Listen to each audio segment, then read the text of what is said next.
deep dive. Today we're attempting something, well, pretty ambitious. I would say so. We're trying to distill, 1,400 years of really profound, world-altering history. Yeah, that's right.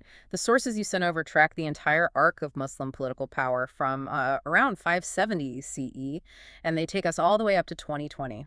It's a massive undertaking, and our mission here, it feels like it has two really sharp focal points. It does. First, we have to grapple with the just astonishing speed of that initial expansion. Right. How does a small community formed in 622 CE manage to be in control of major established empires just 22 years later? Exactly. By 644 CE, that kind of momentum is, historically speaking, almost unique. And the second part of that mission is, tracing the consequences, seeing how internal conflicts, external shocks, and then critically colonialism, how all of that led to the fragmentation and the complex, often chaotic geopolitical map of the Middle East we have today. That's the one. And to really set the stage for that, you have to look at pre-Islamic Arabia. Before the 7th century, the region was, well, it was basically a non-factor on the global map. And this is such a great hook because it seems so counterintuitive now. You have these two massive superpowers of the day surrounding it. The Persian Empire, the Sassanids. The huge, sprawling Byzantine Empire. So why weren't they interested? A few reasons. They were busy fighting each other, for one thing, but more importantly, the region itself held no strategic value for conquest. No resources. Our research suggests it was almost entirely desert. It just lacked the water, the reliable agriculture, or any natural resources that would justify that immense logistical effort of a military takeover. So the very geographic hardship that kept the great powers out, it actually created a kind of strategic vacuum. Precisely. A vacuum that sets the stage for the dramatic, sudden change that followed. And that change begins with the Prophet Muhammad's first revelation in 610 CE. It does, but the political and social transformation, that really picks up speed with the turning point in 622 CE. Which is the Hijra, the migration from Mecca to Medina.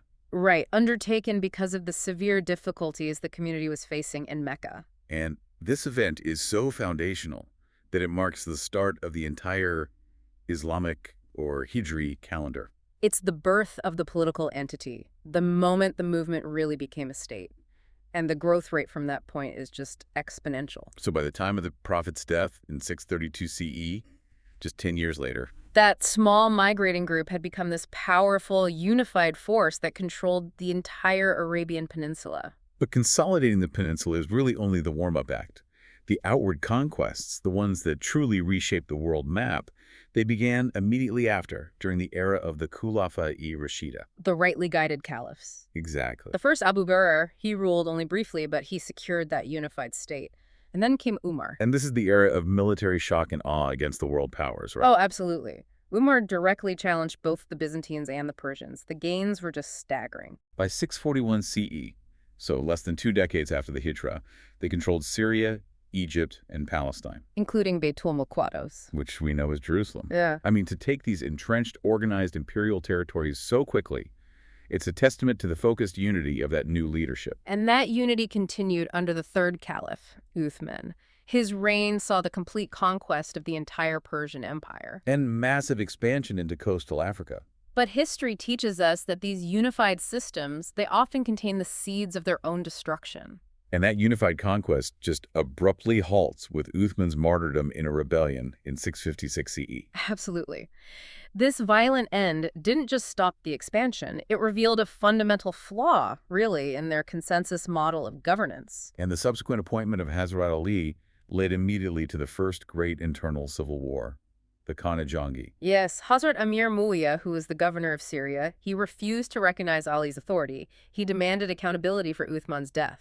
And this internal conflict effectively ended that whole foundational era of consensus leadership. It did.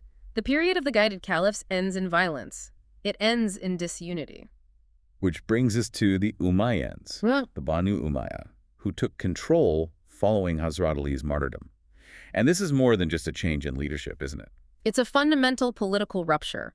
The sources highlight this as a shift from that idealized religious political state, based on merit and consensus, to a dynastic, centralized, and hereditary empire. So it's a dynasty now. It's a dynasty, and that immediately changed the nature of Muslim political power forever.